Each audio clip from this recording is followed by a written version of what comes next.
Assalamualaikum warahmatullahi wabarakatuh. Kami dari kelompok 8 ingin mempresentasikan tentang bab 16, yaitu batas maksimum pemberian kredit. Sebelumnya perkenalkan, saya sendiri Dinami Panugraheni, kemudian ada rekan saya Anissa Kusuma Dewi, dan juga ada Ari Dwi Astuti. Langsung saja kita masuk ke materi yang pertama. Nah, jadi seiring dengan tuntutan transparansi laporan keuangan bank, masalah BMPK itu saat ini tidak hanya disajikan untuk kepentingan otoritas moneter, tetapi publik itu juga harus mengetahuinya. Nah, BMPK atau batas maksimum pemberian kredit itu merupakan batas maksimum penyediaan dana yang diperkenakan untuk dilakukan oleh bank kepada peminjam atau sekelompok peminjam tertentu. Nah, penyediaan dana itu sendiri adalah penyediaan fasilitas kredit, surat berharga, penempatan antar bank, penyertaan, dan transaksi rekening administratif. Kemudian untuk slide selanjutnya yaitu ada cakupan dan dasar perhitungan batas maksimum pemberian kredit. Untuk yang pertama itu ada kredit yang diberikan. Nah, jadi di sini pelanggaran BMPK itu dihitung berdasarkan bagi debit. Bagi debit itu sendiri termasuk bunga akrual pada pos rupa-rupa aktiva dan tunggakan bunga. Kemudian dalam pengertian kredit di sini itu termasuk giro bersaldo debit, kartu kredit, transaksi yang berasal dari off balance sheet yang one prestasi. Kemudian yang kedua ada surat berharga.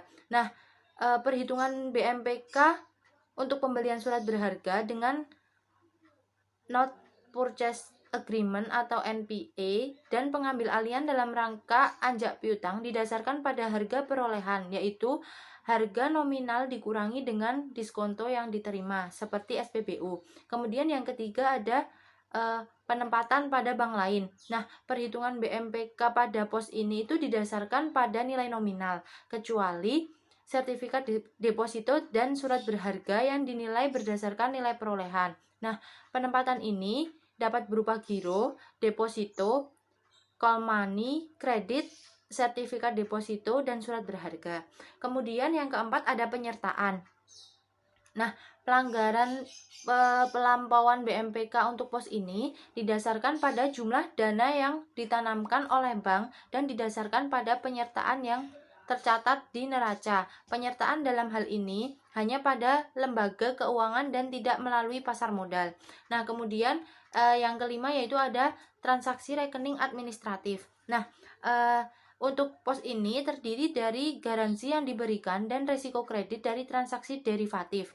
Pelanggaran BMPK untuk garansi yang diberikan itu didasarkan pada nilai nominal, sedangkan kredit dari transaksi derivatif itu didasarkan pada nilai risiko kreditnya. Kemudian untuk slide yang selanjutnya, kalau tadi itu dasar perhitungan BMPK, kalau sekarang itu pos pengecualian dalam perhitungan BMPK. Nah, jadi yang pertama itu ada penanaman dana pada sertifikat Bank Indonesia dan surat hutang pemerintah Indonesia. Kemudian yang kedua itu ada penanaman dana yang diterbitkan atau dijamin oleh pemerintah Indonesia atau dijamin oleh Bank Indonesia. Kemudian yang ketiga ada penyertaan modal sementara pada perusahaan debitur untuk mengatasi kegagalan kredit atau restrukturisasi kredit. Kemudian yang keempat ada penyediaan dana yang dijamin oleh cash collateral.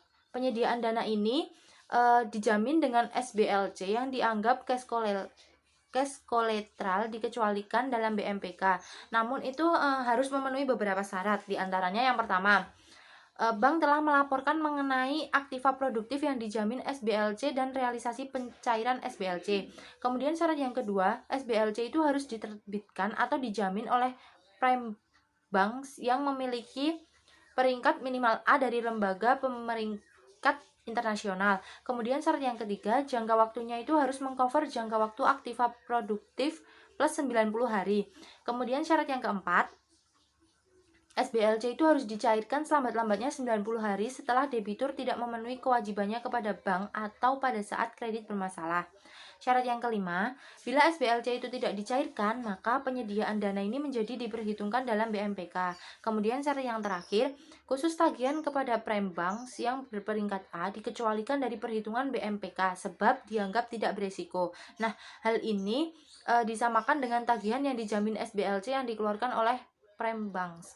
Kemudian tadi pos pengecualian yang kelima itu ada penempatan dana antar bank yang dijamin oleh pemerintah sepanjang bank tempat penempatan itu memenuhi syarat peminjaman. Nah, kemudian yang keenam itu ada pengambil alihan atau negosiasi wesel ekspor berjangka yang diterbitkan atas dasar LC berjangka yang masih berlaku dan diaksep oleh prime banks di luar negeri. Untuk presentasi yang selanjutnya akan dilanjutkan oleh rekan saya. Baik, selanjutnya saya akan melanjutkan presentasi dari Mbak Dina. Nah, selanjutnya mengenai penentuan batas maksimum pemberian kredit atau BMPK. Nah, penentuan BMPK ini sebenarnya untuk mengukur portofolio kredit perbankan agar tidak terakumulasi pada satu kelompok atau individual dalam memberikan kredit. Nah, yang disebabkan karena konsentrasi kredit pada kelompok atau individu tertentu akan mengandung risiko yang sangat besar bagi bank. Nah, dalam ilmu investasi, diversifikasi investasi akan menurunkan risiko tersebut. Nah, menurut Bank Indonesia dalam menentukan pemberian kredit kepada nasabah ini dibedakan menjadi dua. Yang pertama, pihak yang terkait dengan bank, dan yang kedua adalah pihak tidak terkait. Selanjutnya mengenai pihak yang terkait dengan bank. Nah, pihak terkait ini adalah peminjam atau kelompok peminjam yang mempunyai keterkaitan dengan bank, yang terdiri dari yang pertama adalah pemegang saham bank perorangan sebesar 10% atau lebih. Yang kedua adalah pemegang saham bank perusahaan atau badan sebesar 10% atau lebih. Yang ketiga adalah anggota dewan komisaris. Yang keempat adalah anggota direksi. Nah, yang kelima adalah pihak yang memiliki hubungan keluarga dari pihak 1 sampai dengan pihak 4. Nah, yang ke-6 adalah perorangan sebagai pemegang saham perusahaan sebagaimana dimaksudkan dalam poin B yang memiliki saham lebih dari 25% atau dapat mempengaruhi perusahaan tersebut. Yang ketujuh adalah pejabat bank. Nah, yang dimaksud pejabat bank adalah pejabat yang mempunyai fungsi eksekutif, yaitu mempunyai pengaruh terhadap operasional bank atau bertanggung jawab terhadap direksi termasuk pejabat satuan kerja audit intern dan dewan audit. Yang kedelapan adalah perusahaan yang dimiliki oleh pihak 1 sampai dengan pihak 7 sebesar 10%. Yang kesembilan adalah perusahaan yang secara operasional, pengawasan, dan pengambilan keputusan dipengaruhi oleh pihak 1 sampai dengan pihak ke-7. Nah, hal ini tuh bisa diketahui setelah terjadi masalah gitu. Sementara dalam pemeriksaan mungkin saja tidak dapat ditemukan bukti-bukti tertulis. Oleh karena itu, otoritas moneter itu harus jeli dalam menemukan pembuktian tersebut. Nah, yang terakhir adalah anak perusahaan bank dengan kepemilikan bank lebih dari 25% dari modal perusahaan. Nah, dalam penentuan BMPK pada pihak terkait ini ada dua. Yang pertama adalah untuk peminjam individu atau kelompok, pinjam ditetapkan maksimum sebesar 10% dari modal. Yang kedua, untuk keseluruhan pihak terkait yang ditetapkan, maksimum sebesar 10% dari modal. Nah, pada slide selanjutnya mengenai pihak yang tidak terkait adalah peminjam atau kelompok peminjam di luar pihak terkait. Nah, dalam pengaturan BMPK ini untuk pihak tidak terkait ditetapkan untuk peminjam atau individual atau kelompok peminjam yang ditetapkan sebagai berikut ini. Yang pertama adalah 30% dari modal sejak 31 Desember 2021. Yang kedua adalah 25% dari modal selama tahun 2002. Dan yang ketiga adalah 20% dari modal sejak tahun 2003. Namun perlu diperhatikan bahwa bagi debitur yang terkena pelanggaran atau pelampaauan BMPK ini, baik secara individu maupun kelompok, dalam penghitungan BMPK-nya hanya dikenakan pada atas pelanggaran secara kelompok saja. Nah, yang dimaksud pinjaman individual adalah nasabah, perorangan, atau perusahaan atau badan yang memperoleh satu atau lebih penyediaan dana. Nah, kelompok peminjam adalah sejumlah peminjam yang satu sama lain itu memiliki keterkaitan dalam hal yang pertama adalah kepemilikan, yaitu induk perusahaan memiliki saham anak perusahaan lebih dari 25%, atau perusahaan memiliki saham perusahaan sebesar 25% atau lebih. Yang kedua adalah kepengurusan, yaitu direksi, komisaris, atau pejabat eksekutif perusahaan atau merupakan komisaris, direksi, dan pejabat eksekutif perusahaan lain.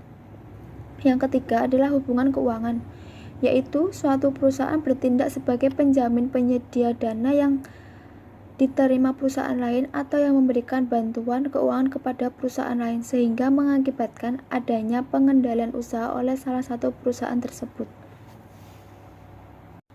Nah, pada slide selanjutnya mengenai pelampauan BMPK. Nah, bank itu dianggap melampaui BMPK jika bank melakukan penyediaan dana melebihi persentase maksimum yang dikarenakan adanya perubahan yang terjadi setelah penyediaan dana realisasi.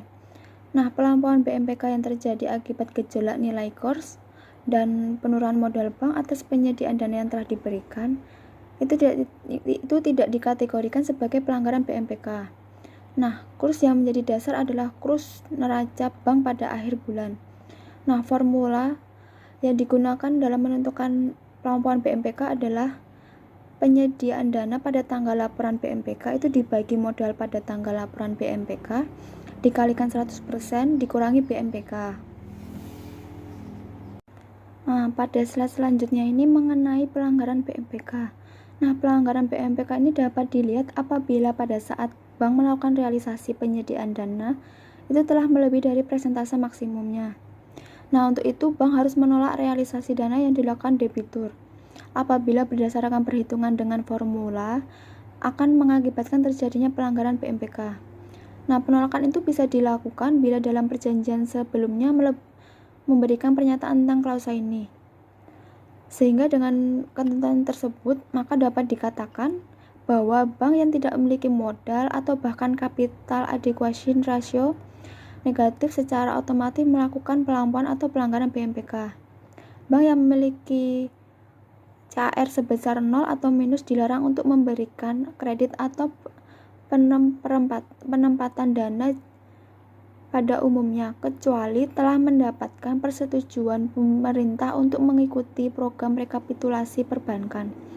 Nah, formula yang digunakan untuk menentukan pelanggaran BMPK adalah penyediaan dana pada saat pemberiannya itu dibagi modal pada saat pemberian penyediaan dana dikalikan 100% dikurangi BMPK.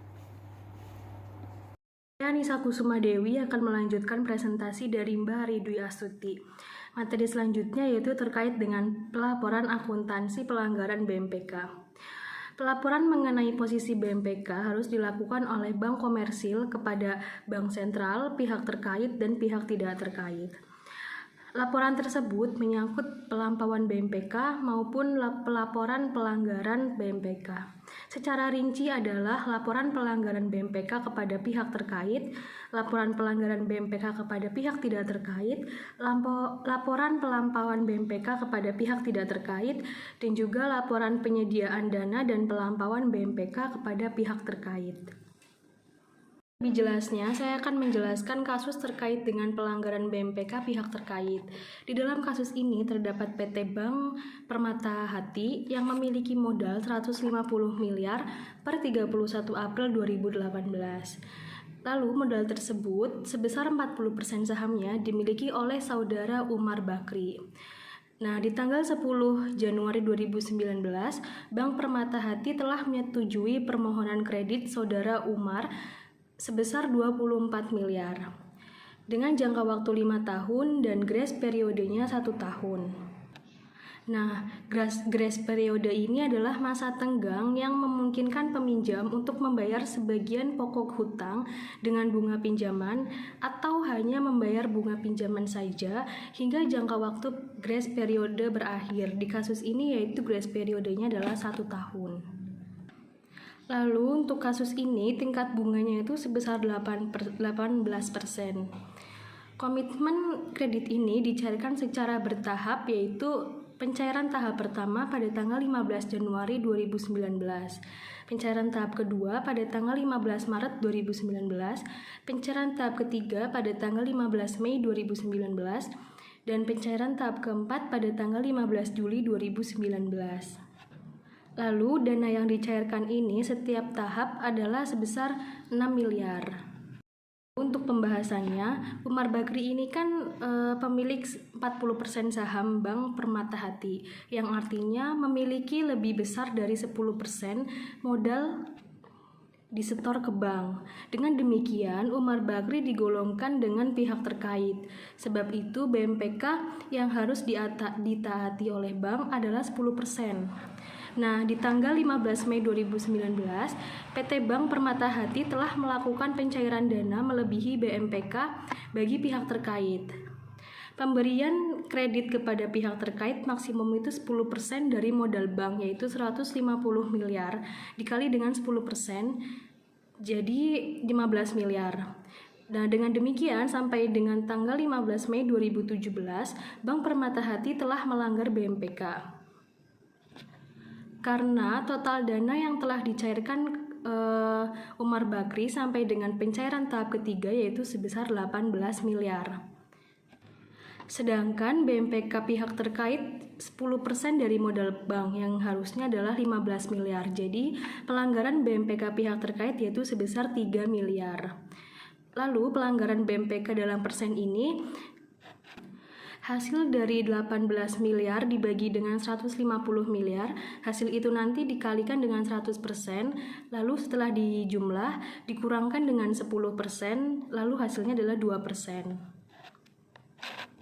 Lalu nanti terkait dengan pelaporan pelanggaran BMPK pihak terkait, teman-teman bisa lihat di tabel berikut. Jadi di kolom ketiga ini diisi berdasarkan ketentuan yang berlaku, yaitu hubungan keterkaitan dengan bank, yaitu pemiliknya memiliki 40% saham bank PT Permata Hati.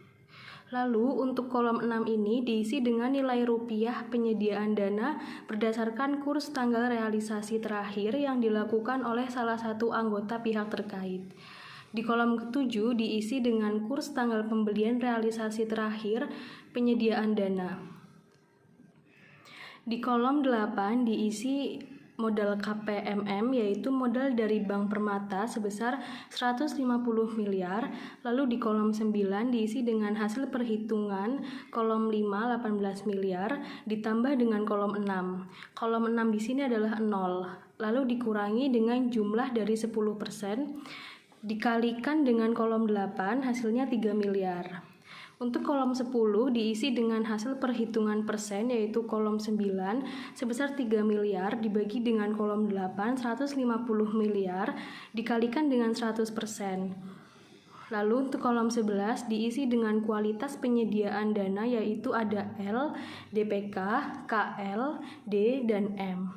Untuk L itu sendiri adalah lancar, DPK adalah dalam perhatian khusus, KL adalah kurang lancar, D yaitu diragukan, dan M adalah macet. Sesuai dengan surat ketentuan dari Bank Indonesia, untuk kasus ini yaitu L adalah lancar. Selanjutnya untuk kasus B yaitu laporan pelampauan BMPK. Di kasus ini, Bank Permata Hati memiliki modal 150 miliar dan telah memberikan komitmen untuk memenuhi permintaan kredit PT Duta Anggada sebesar 40 miliar dengan jangka waktu 1 tahun. Akad kredit ditandatangani tanggal 10 Januari 2019. Nah, permasalahan ini timbul pada Januari 2019. Debitur yang bersangkutan telah melakukan penarikan seluruh plafon yang diberikan. Sedangkan modal bank untuk posisi akhir Mei 2019 ternyata menurun menjadi 140 miliar. Untuk pembahasannya, PT Duta Usaha adalah pihak tidak terkait dengan bank. Dalam hal ini, BMPK untuk pihak tidak terkait dengan bank sampai dengan 31 Desember 2018 adalah 30% dari modal bank. Kemudian pada akhir Mei 2019 ternyata terjadi penurunan modal bank yang menyebabkan pemberian kredit kepada PT Duta Usaha mengalami pelampauan BMPK. Lalu untuk pelaporannya, jadi di kolom 3 ini adalah sebesar 40 miliar, yaitu PT Bank Permata yang memberikan kredit kepada PT Duta Anggada. Lalu di kolom 6 ini diisi dengan hasil perhitungan dari kolom 3 ditambah dengan kolom 4, yaitu 40 miliar ditambah dengan 0, karena kolom 4 di sini adalah 0. Lalu di sini kolom 4-nya melalui hasil tersebut dikurangi dengan hasil dari 30% dikalikan dengan modal pada tanggal laporan. Jadi hasilnya adalah 2 miliar. Lalu di kolom ke-7 diisi dengan hasil perhitungan hasil dari kolom 6 yaitu 2 miliar dibagi dengan modal pada tanggal laporan. Nah, hasil tersebut dikalikan dengan 100% yaitu menjadi 1,43. Nah, untuk kolom 8 diisi dengan nomor dan tanggal surat action plan. Selanjutnya adalah action plan dan pelaksanaannya. Bila bank melakukan pelanggaran BMPK atau pelampauan BMPK, maka bank wajib menyusun action plan. Action plan ini memuat upaya-upaya untuk menyelesaikan pelanggaran dan pelampauan BMPK dengan target waktu penyelesaiannya. Target waktu penyelesaian pelanggaran BMPK dalam waktu 1 bulan, sedangkan pelampauan BMPK diselesaikan dalam waktu 9 bulan. Action plan ini wajib mendapat persetujuan BI. Setelah memberikan laporan action plan, bank juga wajib memberikan laporan pelaksananya. Demikian presentasi dari kami, kurang lebihnya mohon maaf. Wassalamualaikum warahmatullahi wabarakatuh.